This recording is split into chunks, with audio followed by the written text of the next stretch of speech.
তো নমস্কার বন্ধুরা, চলে এলাম মোবিলিয়ান্স থেকে আবার আজকে একটা নতুন রিভিউ ভিডিও নিয়ে। তো দাদা চলে এসছে অনেকটা দূর থেকে, দাদা আমাদেরকে অ্যাডভান্স করে রেখেছিল। তো দাদা আজকে এসছে, দাদাকে জিজ্ঞেস করলাম দাদা তোমার নাম কি?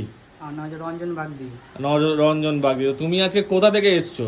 আমি বীরভূমের সাঁইথিয়া থেকে। বীরভূমের সাইডে থেকে। তো মোবিলিয়ান্সের খোঁজ তুমি কোথা থেকে পেলে? ইউটিউব থেকে। ইউটিউব থেকে। তো আজকে মোবিলিয়ান্সে এসে তুমি যে প্রোডাক্টটা যেরকম বলেছিলে আর কি, তার জন্য অ্যাডভান্স করেছিলে, তোমাকে তো বলেছিলাম যে অ্যারেঞ্জ করে দেবো। হ্যাঁ, তো সেরকম মনের মতো কি প্রোডাক্ট তুমি পেয়েছো আজকে?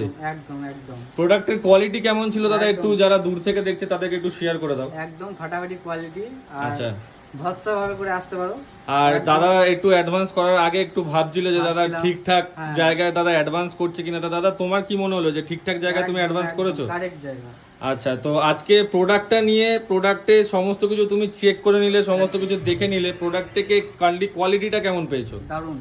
আচ্ছা, তো আমি এটা আশা করিনি অতটা ভালো পাবে। আচ্ছা, তো যারা দূর থেকে দেখছে তো এই ভিডিওটা, তাদেরকে তুমি কি সাজেস্ট করবে? তারা কি বিশ্বাস ভরসা করে এই মোবিলিয়ান্স আসতে পারে? একদম একদম। আচ্ছা। কোনো কিছু নেই, দাদার ব্যবহারও সাংঘাতিক ভালো।